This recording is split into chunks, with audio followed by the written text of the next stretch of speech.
Então, pessoal, dando continuidade ao estudo do ômega C, agora nós vamos discutir as características dos antígenos peptídicos que se ligam às moléculas de ômega C. Eu fiz uma compilação dos dados que está no livro didático de vocês, no livro do Abas, e eu consegui resumir essas características em 5 pontos. Nós vamos discutir ponto a ponto para que a gente possa compreender quais são as características destes peptídeos que se ligam às moléculas de ômega C. Então, o primeiro ponto é o seguinte, né? Como o MHC possui somente uma única fenda, então quem vai se ligar nessa fenda é somente um peptídeo de cada vez, né? Não existe a possibilidade de se ligar dois peptídeos no mesmo local. Por que isso não vai acontecer? Existem evidências na literatura que eles falam que, através de experimentos, que toda vez que a molécula de ômega C se liga a um peptídeo, ela acaba repelindo outros peptídeos. Para complementar o que nós estamos discutindo, aqui nessa figura você consegue ver de uma forma mais clara como ocorre a acomodação do peptídeo nas fendas dos MHCs. Nessa primeira figura que eu estou mostrando para vocês, eu tenho aqui demonstrando a fenda do MHC de classe 1 e aqui embaixo eu tenho demonstrando a fenda do MHC de classe 2. Olha, observe que, por que eu sei, professor?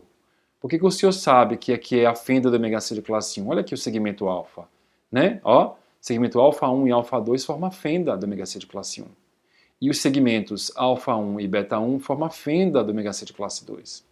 E se você observar com mais detalhes, você vai perceber que aqui no centro você tem o peptídeo em amarelo, olha, tá vendo? Olha. Aqui também você tem o peptídeo em amarelo no MHC de classe 2.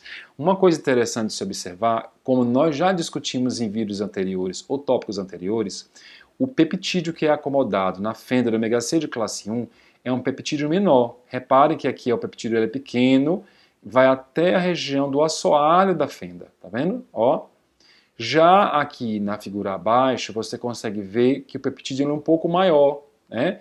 Perceba que o assoalho, o limite da fenda vai até aqui, só que o peptídeo ele ultrapassa o assoalho, ultrapassa o limite da fenda. Então, você percebe que, neste caso aqui do MHC de classe 2, olha, você tem um peptídeo maior. Nós já discutimos isso, né, em vídeos anteriores também, que a fenda do MHC de classe 1, ela é fechada, porque ela é formada somente pelo segmento alfa, e a fenda do MHC de classe 2 ela é aberta, porque ela é formada pelos segmentos alfa e pelos segmentos beta. Agora, outra coisa importante a ser destacada é a forma com que o peptídeo ele ancora nas fendas. Por quê? Porque para ele ancorar, ele precisa interagir na fenda.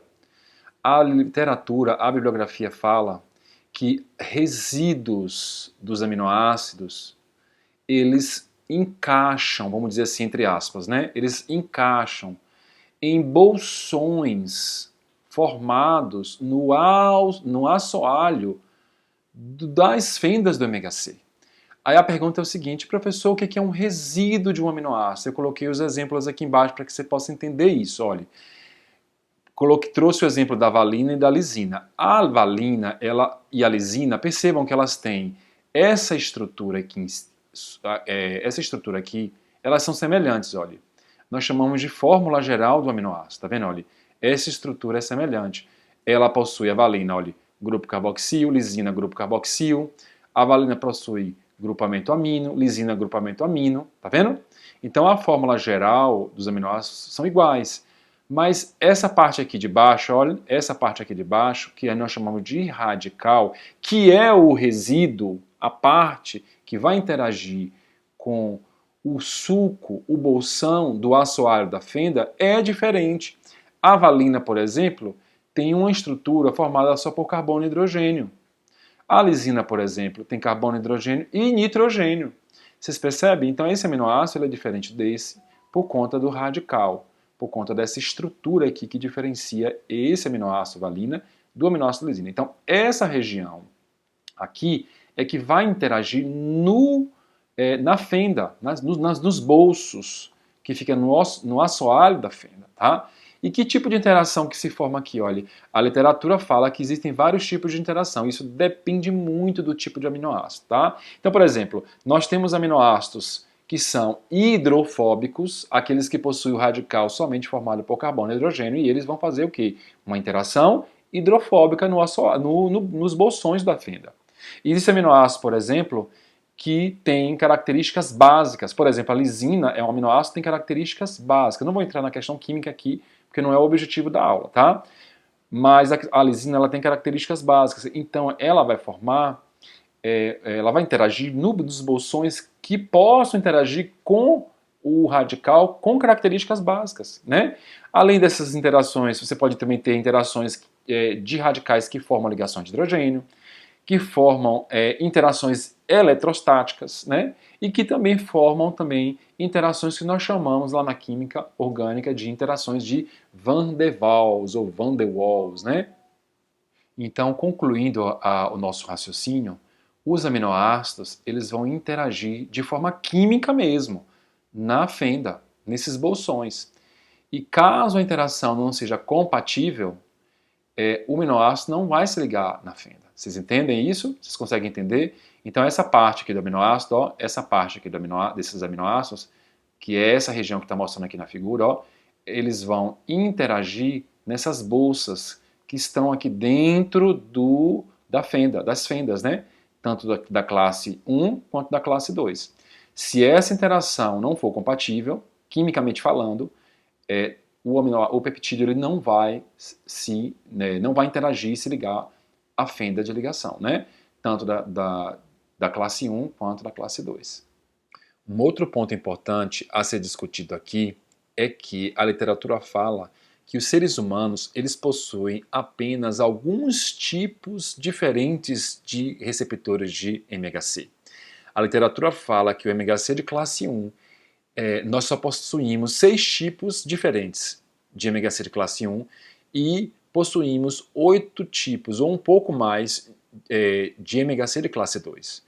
O que isso representa, professor?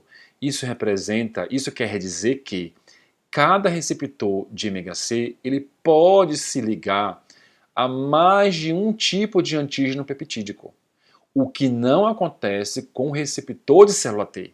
O receptor de célula T ele só pode reconhecer um único tipo de antígeno. Eu vou repetir isso aqui para ver se vocês entenderam mesmo. Como nós temos uma quantidade limitada de receptor de MHC, então um tipo de receptor de MHC pode se ligar a diferentes antígenos peptídicos, mas isso não acontece com o receptor de célula T, que está no linfócito T. Por quê? Porque cada receptor de célula T só pode se ligar, só pode reconhecer a um único tipo de peptídeo.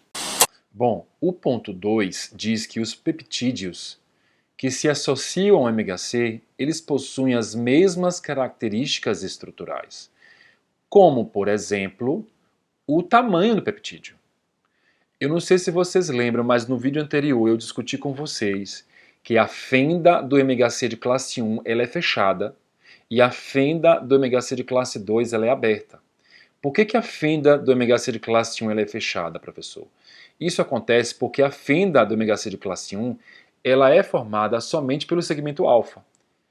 A parte alfa 1 e alfa 2 é que formam o segmento. E a fenda do MHC de classe 2 ela é aberta porque ela é formada pelos segmentos alfa e beta. Alfa 1 e beta 1 formam a fenda.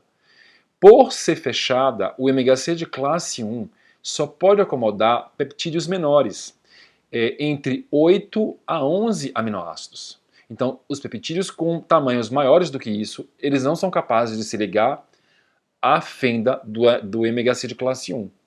Já o MHC de classe 2, a sua fenda é um pouco aberta, um pouco mais aberta, e por isso pode acomodar peptídeos de 10 a 30 ou mais aminoácidos. Olha, o terceiro ponto diz que as moléculas de MHC elas vão adquirir um antígeno peptídico dentro da célula. Esse ponto aqui eu ainda vou discutir nesse vídeo com vocês, quando a gente for falar um pouco sobre o processamento dos antígenos peptídicos, tá? Pelas células apresentadoras de antígeno. A única coisa que eu posso dizer nesse ponto agora, para que não fique dúvidas, é que o MHC de classe 1 ele processa os antígenos que surgem no citosol, no citoplasma da célula. E o MHC de classe 2, eles processam os antígenos que são extracelulares. Por que, que o MHC de classe 1 processa o antígeno citossólico, que está dentro do citoplasma da célula? Porque são antígenos virais, né? Lembra que eu expliquei para vocês que são antígenos virais ou pode ser de uma célula tumoral, né? Então ela surge onde? No citoplasma da célula, surge ali dentro da célula, tá? E o MHC de classe 2 vai processar antígenos microbianos extracelulares, né? Que esteja fora das células. Elas são fagocitadas e processadas em um endossoma. Então daqui a pouco, nesse mesmo vídeo, a gente vai estar discutindo os processos que envolvem o processamento do antígeno peptídico. Bom, o quarto ponto diz que a união do MHC com o antígeno peptídico, essa associação, essa interação, essa união, ela é longa, ela não é rápida. A separação do MHC com o antígeno peptídico, essa separação ela é demorada, demora muito para ocorrer a separação. Isso é uma vantagem para o sistema imunológico. Por quê? Porque dessa maneira as células apresentadoras de antígeno têm maior possibilidade de encontrar o linfócito específico para o antígeno. O ponto diz que o MHC do hospedeiro, de um indivíduo, ele pode se ligar a peptídeos microbianos e também a peptídeos do próprio hospedeiro. Inclusive, a literatura fala que os nossos MHCs, eles têm maior afinidade com os antígenos do próprio corpo da pessoa. Aí vem aquela pergunta, né? Professor, mas por que, que nós não desenvolvemos doenças autoimunes?